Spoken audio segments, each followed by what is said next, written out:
Hello everybody and welcome back to Vintage Thursday. So today you join us, we are on the 35X project again. Hopefully you've seen the videos we've done on this previously. This is a video we are doing specifically on refitting and bleeding the fuel system on a 35 or pretty much anything of this system. Okay, so in the main video where we got this running, we didn't show any of this because I wanted to keep it separate, so that hopefully in this video can be found for anybody who doesn't know how to change or bleed a fuel system. It's like an introduction. This should help people out because at the moment we have a completely dry fuel system. Obviously the filters are off. We've put new injectors in, if you saw that the previous video, or reconditioned injectors. So all the pipes are dry, the lift pump is empty and has been rebuilt.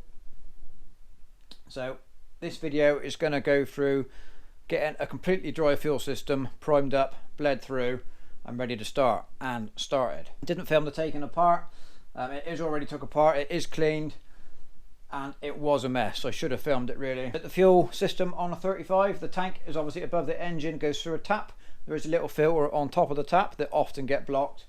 It then goes into the lift pump. There is and in the lift pump there is a strainer gauze and a sediment bowl, which will catch kind of that's kind of the second filtration system. It then comes round into this primary filter, which is here, which is what is called an element filter. So there is a paper element sits in this canister, and the canister then sits there. Okay, so that's the primary filter. And then from there it passes through this pipe into the secondary filter, which is a replaceable cartridge type filter with a bowl on the bottom. And from there it goes on into the fuel pump, and there is another filter in the back of the pump in here. Okay, so this filter in here, it never gets a mention in operator's manuals, you know, your service section of your operator's manual, and it doesn't even appear in workshop manuals because they just say send your pump off to your distributor to be professionally rebuilt and resealed. But there's a filter in there. It's easy to change. You don't need changing very often, but because of the state of the rest of the fuel system on this tractor, we're going to go in, we're going to take that out and change it for a new one. Okay, so we're going to work through the system. That'll be the last one to do. So I'm guessing there's a few people won't even know there is a filter in there, but there is, and we're going to change it. So right, let's get on. We're going to start off with fitting the primary and the secondary fuel filters. Okay, so this is the primary fuel filter. Paper element in there, steel ends, and that is what sits inside of here. You know, when I took this apart, this filter was unrecognizable. I did actually, it was a little while ago, it was several months ago I took this apart, and I did actually post a picture on Instagram of the state of the filter that came out of here. So I'll stick that in, you can have a look at that. But because it was such a state, I stripped the whole thing down, took this retaining bolt out and cleaned it. So that's obviously got to go back in now. This bolt sits up through the canister and basically keeps the pressure, spring pressure, keeps the top of the filter pushed up against the top of the housing that's on the tractor, and make sure that all the fuel then passes through the filter and not sneaks down around the edges. So let's put all that back together first.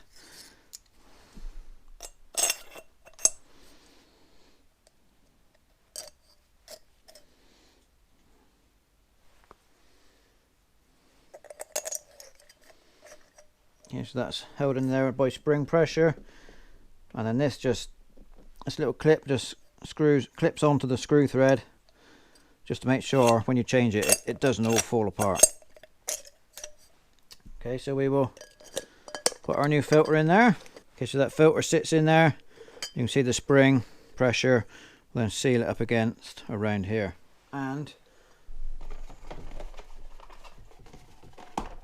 then we get a new sealing ring that fits in the filter head to seal around the top of the bowl. So let's go and fit it. Okay, so first job, we've got to put the new sealing ring in the filter head. Now the original sealing rings were very, very narrow, and this is very, very thick this way. So is it going to work? I don't know. I'll put it in and hope for the best.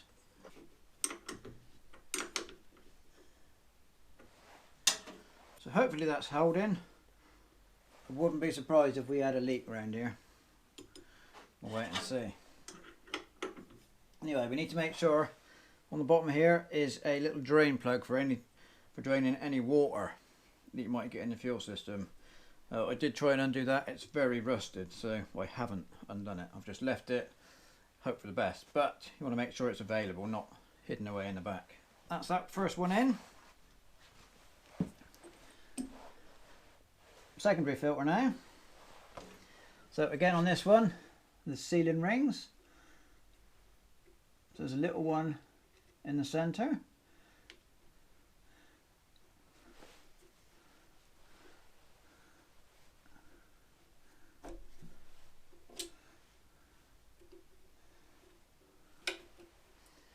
Just ease it off with a screwdriver or small screwdriver, and a bigger one around the outside.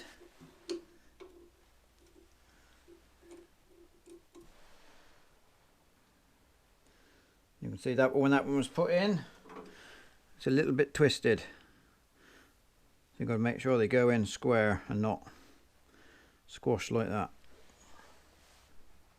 Okay, so on the secondary filter you get two sealing rings, because we've got a top and a bottom, and we sandwich the filter in the center. So the top and the bottom ring are both different sizes. So this is the one we've taken out. You can see he's got a blue on. And again, the new one is marked blue, and the white one is for the bottom. If they're not marked, they're not always marked. Different sizes. One is bigger slightly than the other, and the bigger one goes onto the top. So the smaller one just sits in the base nicely like that. This is where you've got to make sure they don't twist. And the second one goes up in the top.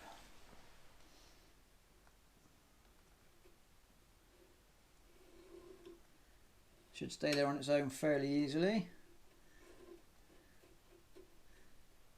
But he's not gonna. He's a little bit deformed. Stay there. And then we'll replace the center one.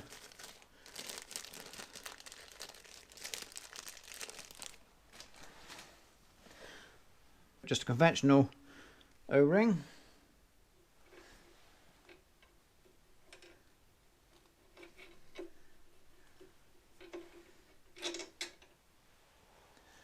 And the retaining bolt. This one's got a copper washer on it, but in the kit there's a little tiny O-ring. You don't always get these. Not all filters come with an O-ring, but this one's got one, so we'll change it. Okay, so then we will take our filter, sit it on the bottom bowl, make sure the ring is nice all the way around. Our top one's falling out.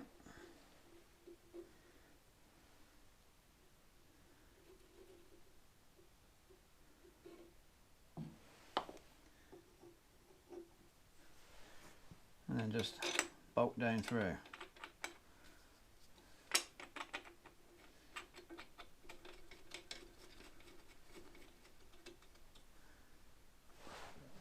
And then just tighten the clamping bolt.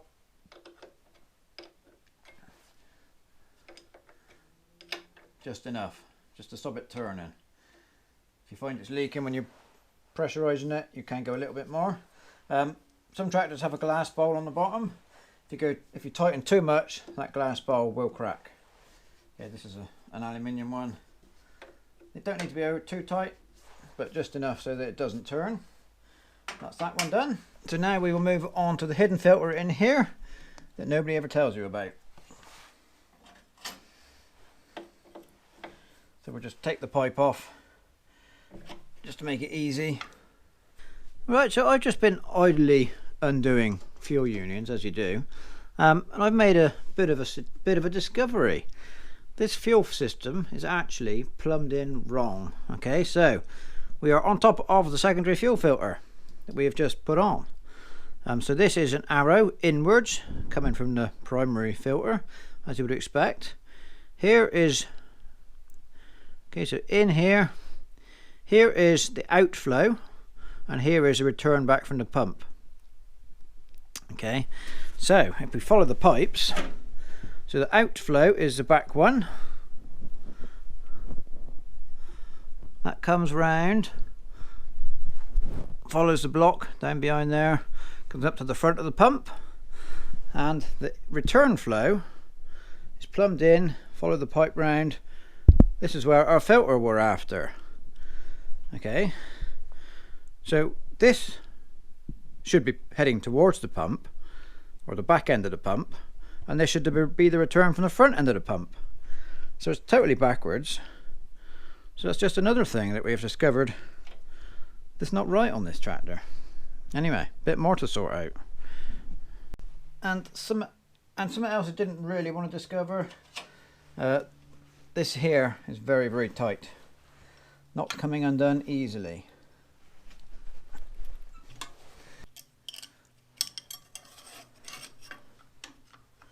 Try the ring end. We don't want to round the nut off. There we go. The spanner was just starting to stretch open using the open end, but the ring spanner cracked it off easier.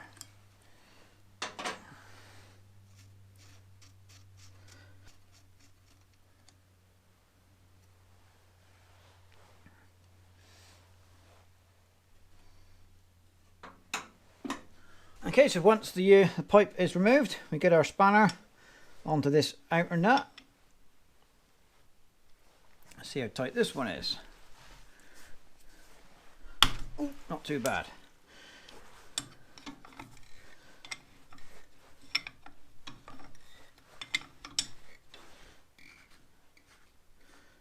So in under here is where our hidden filter is.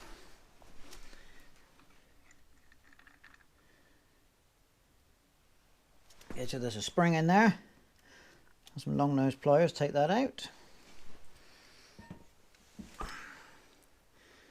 And there's a little plunger in the end of the spring, so we've got to make sure we don't lose that. And that goes in plunger first. And then just all that's left is our filter. So let's see how we get him out.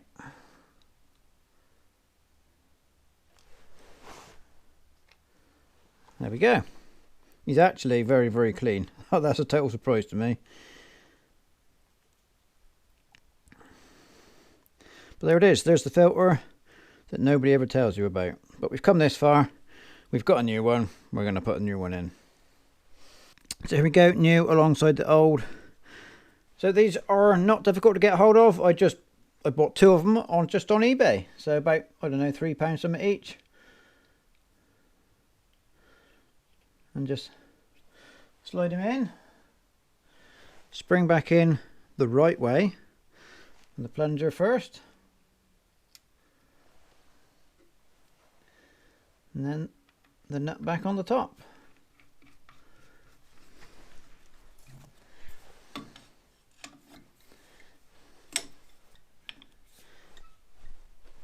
There we go. Right, now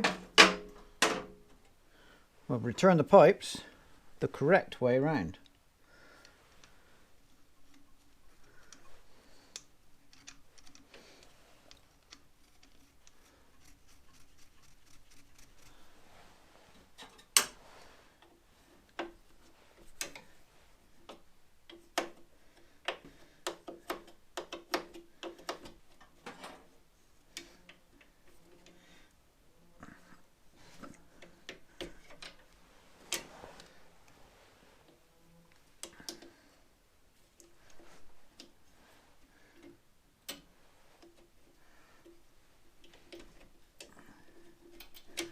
So that one can go into the exit of the filter.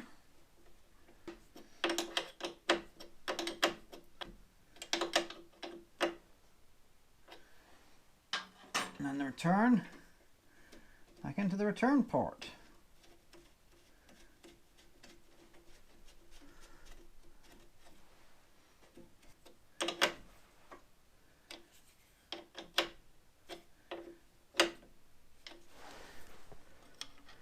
Tighten this, and then we're ready for diesel.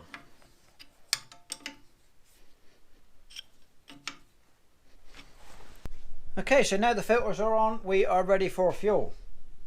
So like we said earlier in the video, there is no fuel tank. We're not putting the tank on yet because of the head gasket change. We need to retorque the head studs.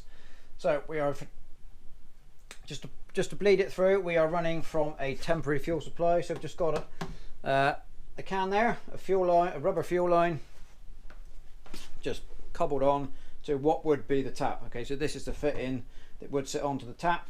Okay, so from this fit in, and we enter the lift pump in here. So we lift, so this is the lever, so we operate that. That will draw fuel up the line. As you can see, it's just appearing in there. Okay, so that will fill the bowl. And what we have on the other side of the engine, we have, so this is the primary fuel filter. So this is the feed here from the lift pump. So we have the first bleed screw removed. So it's going to pump a little bit more to fill this first filter.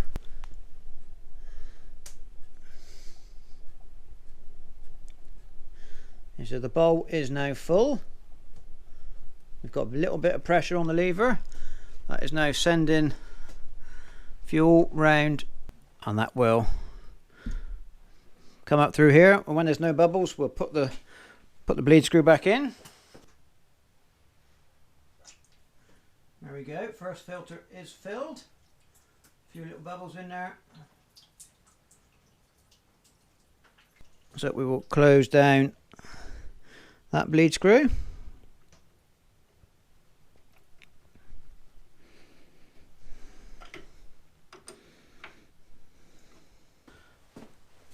We'll just wipe things as we go to check for any leaks.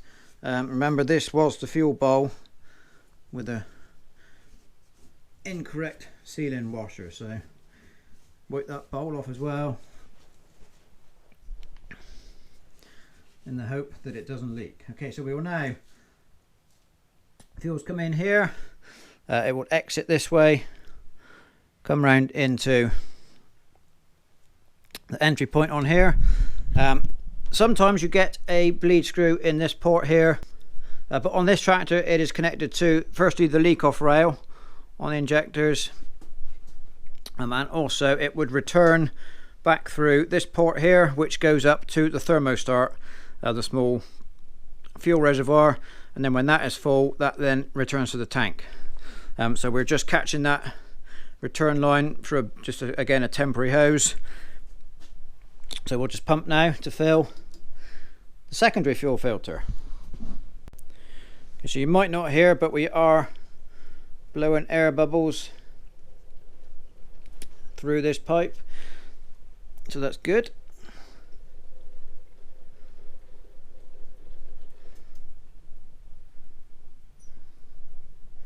And now we have fuel coming up through. Okay, right, so that is our second fuel filter filled. Okay, so we are now primed in the secondary filter to send fuel down the line and into the back of the pump through the filter that we changed. Through the little plastic filter that we changed, that didn't actually need changing when we got to it, but the rest of the fuel system was in a right old state. So we did it. Right, so first thing we do, we crack off the bottom drain bleed screw. You can see there's a little bit of fuel pressure there, a tiny little bit.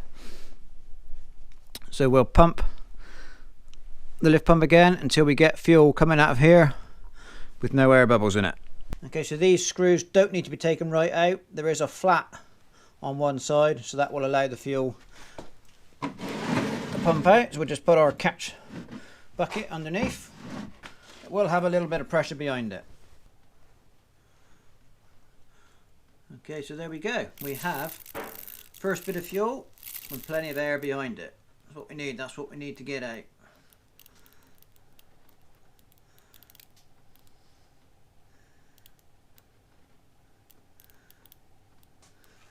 Okay, that seems to be a uninterrupted flow. Let's tighten that one.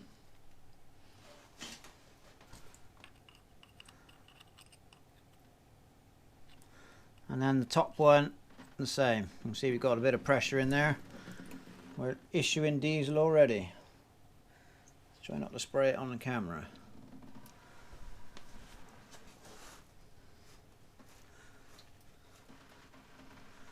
So our lift pump is generating a nice bit of pressure, and that is just pure diesel coming out of there, no air bubbles. So we can tighten that. Just wait for the pressure to drop, otherwise you might spray the camera with a bit of diesel.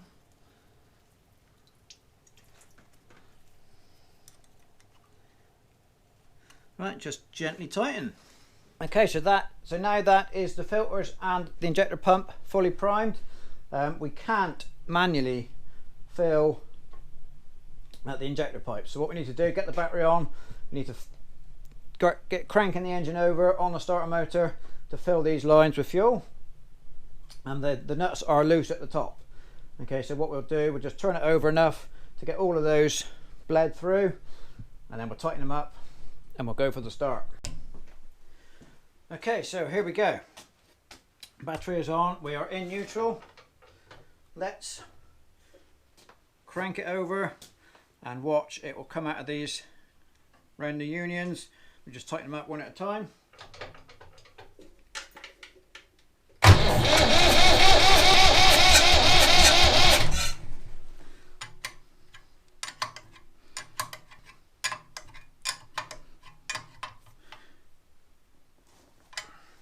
Right, so it is coming to all injector pipes now. It might not quite be bled through, but we'll see what happens. We might need to crack one again if a little bit more air comes up through, but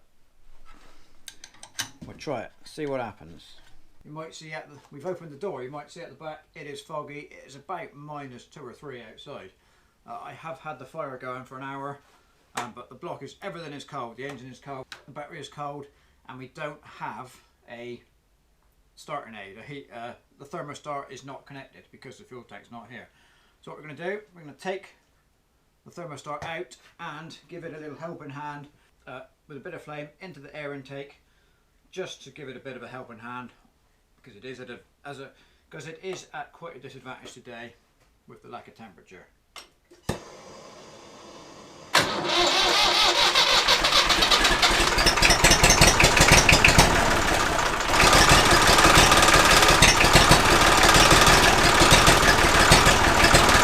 Okay, so there we go. Hopefully now you can bleed your own fuel system. So we've done a 3-cylinder here, but it's the same for a 3 or 4 or 6. The pumps are all the same, you know, all the bleed points, the filter bleed points, everything's the same. So hopefully we've helped you out if you were trying to bleed a system. And we did get this one going in the end. It doesn't run well. That's the whole story on a different set of videos, which you may have or may not have seen. There we go. So right, I will say thank you very much for watching, and we'll see you next time.